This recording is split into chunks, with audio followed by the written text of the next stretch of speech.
ایک نہ ایک دن سب نے مرنا ہے، جس میں میں اور آپ بھی شامل ہیں۔ اس کائنات میں موجود ہر ایک مخلوق کو موت آنی ہے، اور اس سچائی سے کوئی بھی بچ نہیں سکتا۔ اللہ سبحانہ و تعالی اپنے بھیجے ہوئے مبارک قرآن میں بتاتے ہیں، کل نفس ذائقۃ الموت، ہر جاندار نے موت کا ذائقہ چکھنا ہے۔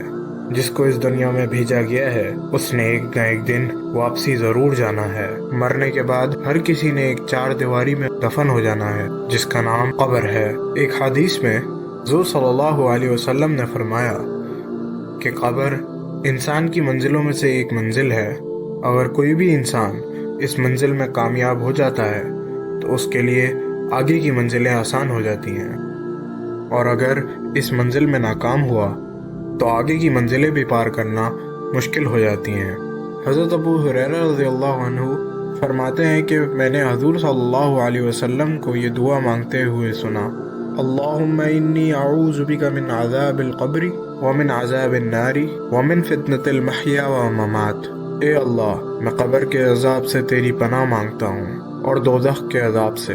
صحیح بخاری حدیث نمبر 1377۔ انسان کی مشکل ترین رات قبر کی رات ہوتی ہے، کیونکہ جب اس کے دوست، احباب، رشتہ دار اور اس کو دفنانے والے جب اس کو دفنا کر جا رہے ہوتے ہیں تو یہ ہر کسی کے پاس جاتا ہے اور منتیں کرتا ہے کہ مجھے چھوڑ کر نہ جاؤ، مگر افسوس اس کی آواز کوئی بھی نہ سنتا۔ اسی طرح قبرستان میں ہر کوئی اکیلا رہ جاتا ہے۔ تبھی ہمارے پاس فرشتے آتے ہیں جن کا نام منکر نکیر ہے، جن کی آنکھیں بجلی کی طرح چمکتی ہیں اور آواز بادل کی طرح گرجتی ہے۔ ان کے دانت گائے کی سنگوں کی طرح باہر کو نکلے ہوتے ہیں اور بال اتنے لمبے کہ پاؤں تک لٹک رہے ہوتے ہیں۔ ان کے ایک کاندھے سے لے کر دوسرے کاندھے تک میلوں کا فاصلہ ہوتا ہے۔ تب وہ ہم سے ہماری دنیا میں گزاری ہوئی زندگی کے بارے میں سوال کریں گے۔ یہ فرشتے مٹی کو چیرتے ہوئے قبر میں داخل ہوں گے اور قبر میں لیٹے انسان سے 3 سوال کریں گے۔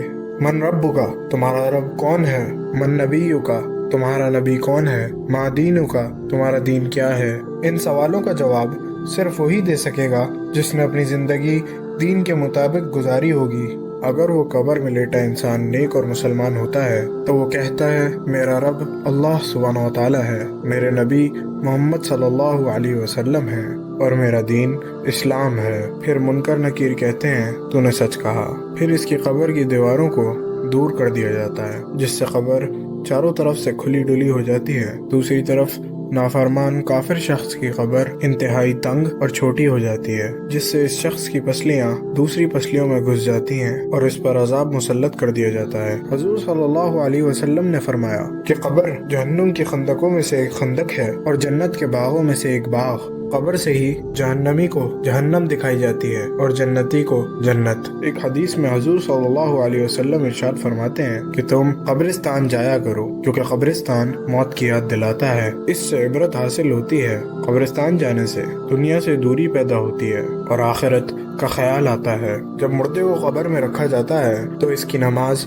اس کی دائیں طرف آگے کھڑی ہو جاتی ہے، روزہ بائیں طرف کھڑا ہو جاتا ہے، مبارک قرآن پاک کی تلاوت سر کے طرف آ کر کھڑے ہو جاتی ہے، اور جماعت کے ساتھ نماز پڑھنے کو جو قدم چلے تھے وہ پاؤں کی طرف آ کر کھڑے ہو جاتے ہیں۔ جب عذاب قبر میں دائیں طرف سے داخل ہونے کی کوشش کرتا ہے تو انسان کی پڑھی ہوئی نماز اس عذاب کو روکتی ہے اور کہتی ہے کہ اس انسان نے دنیا میں بہت مشکلیں جھیلی ہیں، ابھی اس کو آرام کرنے دو۔ پھر عذاب بائیں طرف سے آنے کی کوشش کرتا ہے تو روزہ اسے روک لیتا ہے۔ پھر وہ عذاب گھوم کے سر کی طرف سے آنے کی کوشش کرتا ہے تو قرآن پاک اس کو روک دیتا ہے، اور آخر میں عذاب جس جگہ سے بھی قبر میں گھسنے کی کوشش کرتا ہے، انسان کا کوئی نہ کوئی اچھا عمل اس عذاب کو روک لیتا ہے اور وہ عذاب عاجز اور بیزار ہو کر واپسی لوٹ جاتا ہے۔ قبر کا معاملہ بہت سخت ہے۔ ہمیں چاہیے کہ دنیا میں ہی برے اعمال اور اللہ سبحانہ و تعالیٰ کی نافرمانی سے بچیں اور دین پر ڈٹ کر عمل کریں، تاکہ قبر کے اس بدتر اور خوفناک عذاب سے ہماری حفاظت ہو سکے۔ اللہ سبحانہ و تعالیٰ ہمیں سوچنے، سمجھنے اور آخرت کی تیاری کرنے کی توفیق عطا فرمائے۔ آمین۔